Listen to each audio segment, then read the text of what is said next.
আমার শ্রীদাম সুদাম দাম বসুদাম বটু মধুমঙ্গল প্রমুখ সখা বেষ্টিত হয়ে আমার কৃষ্ণ গোষ্ঠে যাচ্ছেন। আর রাধারানী আমার জটিলা মন্দিরে, এই জটিলা কাকে বলে বলুন তো? যার কথায় জটিলতা সৃষ্টি হয়। আর কুটিলা যাদের কথায় কূটনৈতিক বুদ্ধি পাওয়া যায়। এখন জেলে জাল পেতে রেখে দিয়েছে, একটাও মাছ পড়ে না। শেষে যে তুলেছে একটা পাথর পড়েছে। জেলে মনে মনে ভাবছে এতক্ষণ ফেলে একটা পাথর পড়লো। যেই পাথরটাকে ফেলে দিতে যাবে, পাথর বলছে জেলে আমাকে দিও না ফেলে। বাবা, পাথর আবার কথা বলতে পারে? বলে আমি হচ্ছে এক চমৎকার পাথর, আমার কাছে যা চাবে তাই পাবে। তবে আমার একটা দোষ আছে। কি? চাইলে তোমার হবে একটা, লোকের হবে দুটো। জেলে বলে পাথর পেলাম আমি, আমার হবে একটা, লোকের হবে দুটো, আমি চাইব। এই জাতীয় ব্যক্তি পরে ভালো সহ্য করতে পারে না। এবার ঘরে এসে ভালো করে পাথরটাকে গুছিয়ে রেখে দিচ্ছে। বউ বলে তুমি সামান্য পাথরে তো গুছিয়ে রাখছো কেন? বলে শোনবো, এর কাছে তুই যা চাবি তাই পাবি, তবে তুই চাইবি না। কেন? আরে বাবা, চাইলে আমার হবে একটা, লোকের হবে দুটো, তুই চাইবি। এই বলে জেলে চলে গেছে। এখন মেয়েদের মধ্যে যদি কোনো গোপন কথা থাকে, সেটা না করা পর্যন্ত বদ হজম হয়। জেলের বউ তখন পাথরের কাছে গিয়ে বলছে, পাথর আমি যা চাবো তা পাবো? বলে হ্যাঁ। বলে আমার একতলা বিল্ডিং বাড়ি করে দাও। ওর একতলা বিল্ডিং বাড়ি হয়ে গেছে, গ্রামের সবার দুতলা করে বিল্ডিং বাড়ি হয়ে গেছে। জেলে ফিরে এসে গ্রাম চিনতে পারছে না, একবার সল্লেখ হয়ে গেছে। মনে মনে ভাবছি বউ নিশ্চয়ই কিছু চেয়েছে, যেটা কমতলা বাড়ি হবে সেটা হবে আমার। গিয়েছে, এই বউ তুই কিছু চেয়েছিস? বলে হ্যাঁ। পরের ভালো সহ্য করতে পারে না তো। জেলে তখন পাথরের কাছে কি বলছে, পাথর আমি যা চাবো তা পাবো? বলে হ্যাঁ। বলে আমার বাড়ির সামনে আর পেছনে 100 ফুট 100 গর্ত করে দাও। ওর বাড়ির সামনে আর পেছনে 100 ফুট 100 হাত গর্ত হয়ে গেছে। গ্রামের সবার চারিদিকে খাল হয়ে গেছে। বললে আমার একটা চোখ কানা করে দাও। ওর একটা চোখ কানা হয়ে গেছে, গ্রামের সবার দুটো করে চোখ কানা হয়ে গেছে। এই জাতীয় ব্যক্তি এরা হচ্ছে পরের ভালো সহ্য করতে পারে না। এই জাতীয় হচ্ছে কুটিলা। তাই আমার রাধারানী জটিলা মন্দিরে বসে আছে, কখনো কৃষ্ণ যাবে, আমি একটু তাকে দেখবো। কিন্তু বাবা, আমরা তো ভগবান চরণ থেকে হারিয়ে গিয়েছি। বাবা হাটে যাবে, বোঝা মাথায় নিয়েছে, ছোট্ট যত্নের ছেলে বাবার হাতটা ধরেছে। বাবা আমাকে একটু নিয়ে যাবে? কোথায়? হাটে। তখন বাবা বলল, খোকা ওখানে তো প্রচন্ড ভিড়, ওখানে গেলে তুমি হারিয়ে যাবে। ছেলে বলল, বাবা কথা দিচ্ছি তোমার হাত একটুও ছাড়বো না। এইবার বাবা বিশ্বাস করে ছেলেকে যেই হাটে এনেছে, ছেলে বিভিন্ন রকম দোকান দেখছে। চপের দোকান, মিষ্টির দোকান, খাবারের দোকান, খেলনার দোকান, বেলুনের দোকান, বাজারে কিনা নেই। এসব দোকান দেখতে দেখতে ছেলে বাপের কথা ভুলে গিয়েছে। এবার সন্ধ্যা হয়েছে, তখন বাবার কথা মনে পড়েছে। তখন বাবা বাবা বলে কাঁদছে। এমন সময় এক মিষ্টির দোকানদার জিজ্ঞাসা করছে, আয় খোকা কি হয়েছে রে তোর, কাঁদছিস কেন? বলে আমার বাবা হারিয়ে গিয়েছে। বলে ওরে বাবা হারায়নি, হারিয়েছিস তুই।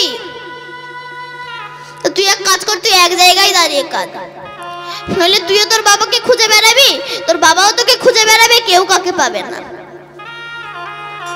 এবারে মিষ্টির দোকানদারের কথা শুনে যেই না এক জায়গায় দাঁড়িয়ে কাঁদছে বাবা বাবা বলে, আর এদিকে বাবা তো ছেলে হারিয়ে পাগল হয়ে গিয়েছে।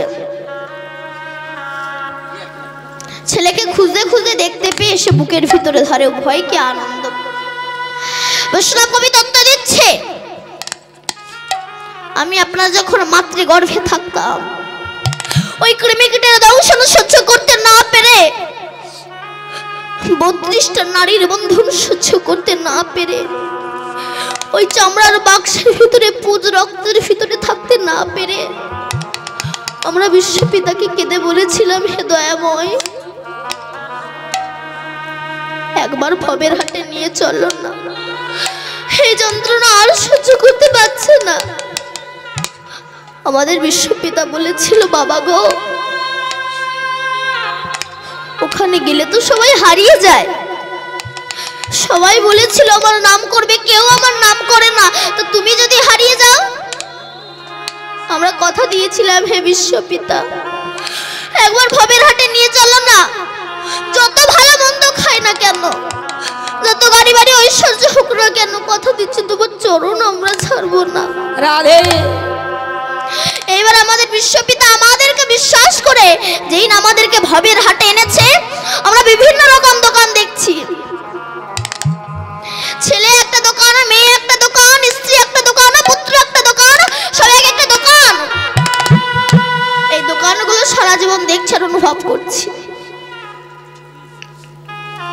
অনুভব করতে করতে যখন আমাদের ঐশ্বর্য পাটে বসেছে, কাম ক্রোধ লোভ আমাদেরকে ঘিরে ফেলেছে, এইবার একবার ছুটে যাচ্ছি কালীর কাছে, দুর্গার কাছে, শিবের কাছে। কোথায় গেলে আমরা বিশ্বপিতাকে পাবো? আমাদের গুরুদেব বলল, বাবা গো, তুমি কালীর কাছে গেলেও কৃষ্ণকে পাবে না। জগতে কালী পূজা বেশি হয়, কৃষ্ণ পূজা কম হয়।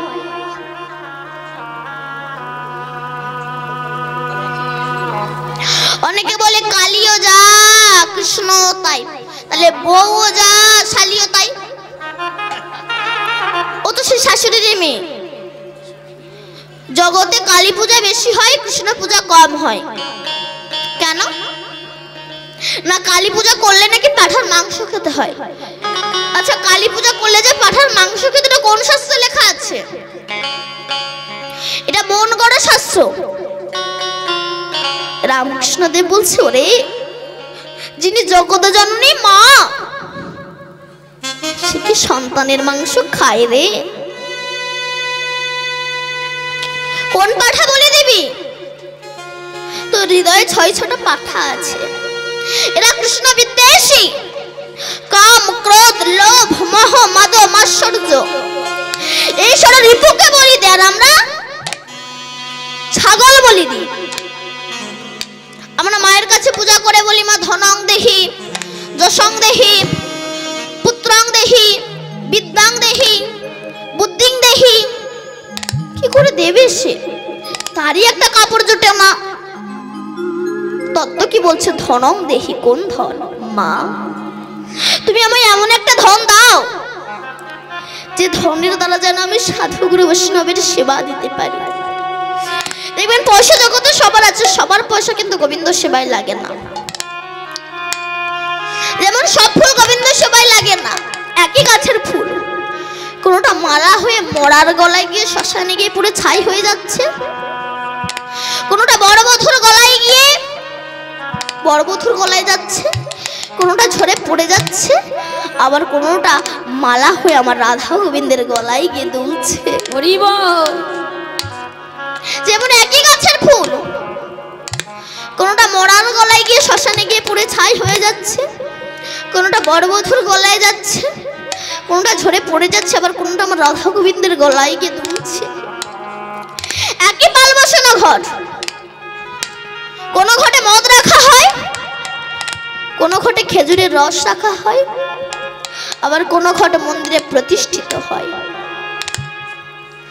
একই মায়ের গর্ভের সন্তান, কেউ শ্রাপান করতে ভালোবাসে, কেউ পতিতালয়ে যেতে ভালোবাসে, আবার কেউ বা কৃষ্ণ ভক্ত হয়। দেখবেন পয়সা জগতে সবার আছে, সবার পয়সা কিন্তু গোবিন্দ সেবায় লাগে না। এই যে কমিটি যে এত টাকা খরচা করে যে হরি নাম দিচ্ছে, যখন লোকের দাঁড়ে দাঁড়ে ভিক্ষা করতে যায়, জগতে কিন্তু অনেক মানুষ আছে 10,000 টাকা দান করতে পারে, 500 টাকাও দেয় না। 100 টাকা ঠেকিয়ে বলে, এবারে এটাই নাও, তোমার কাকার শরীরটা খুব অসুস্থ। কেন? তোমার টাকা ডাক্তারে খাবে, কুকুরে খাবে, তোমার টাকা ভগবান সেবায় লাগবে না। সবার পয়সা কিন্তু বাবা গোবিন্দ সেবায় লাগে না।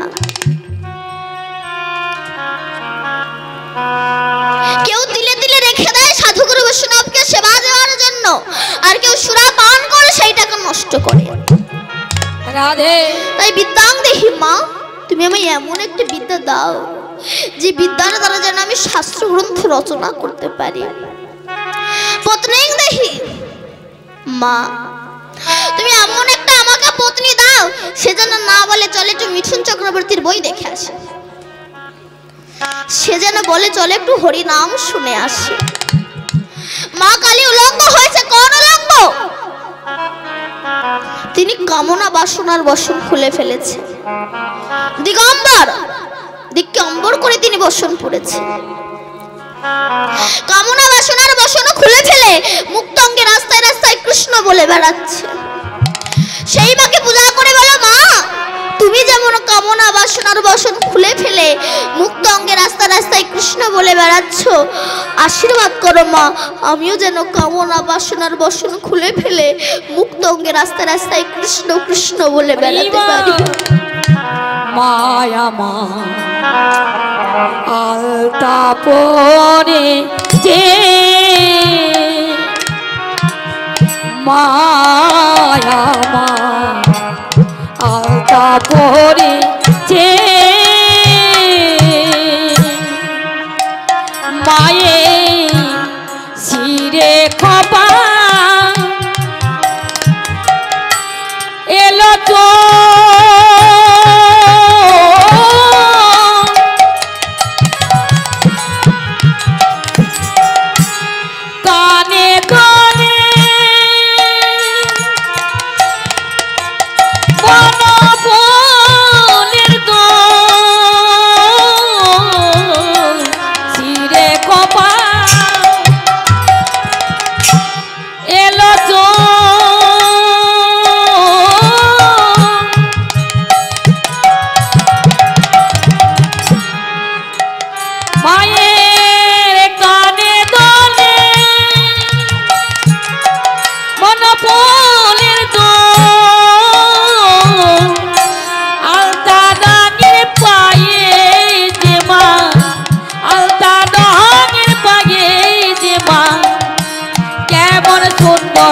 মানায়েছে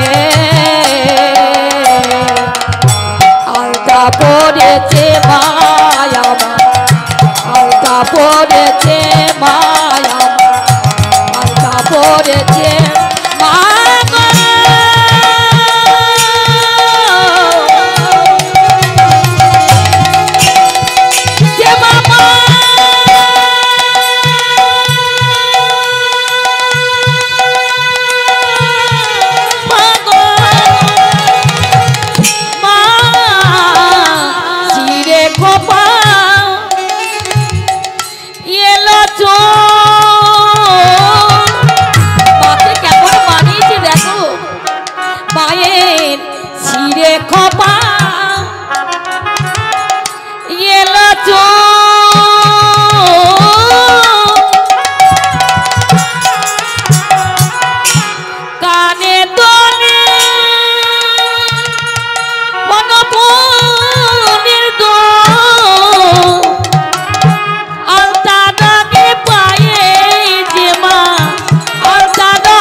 মামা মাগো মামা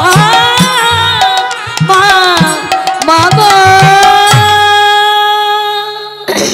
আমাদের গুরুদেব বলো বাবা গো, তুমি কালীর কাছে গেলেও কৃষ্ণকে পাবে না, দুর্গার কাছে গেলেও তুমি কৃষ্ণকে পাবে না, বিশ্বকর্মা কারোর কাছে গেলে তুমি বিশ্বপিতাকে পাবে না।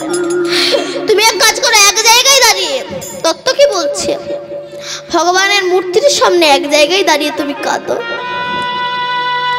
দেখবে তোমার বিশ্বপিতা তোমাকে ঠিক তুলে নিয়ে যাবে।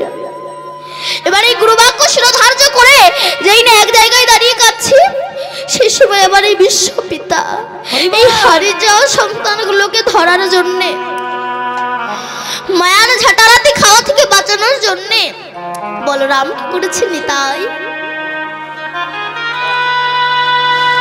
আর স্বয়ং কৃষ্ণ হয়েছে গৌর। হরি বল হরি বল। তারা এসে বলছে, ওরে এই ভব সংসার থেকে যাওয়ার একমাত্র রাস্তা সেটা হচ্ছে হরে কৃষ্ণ কৃষ্ণ কৃষ্ণ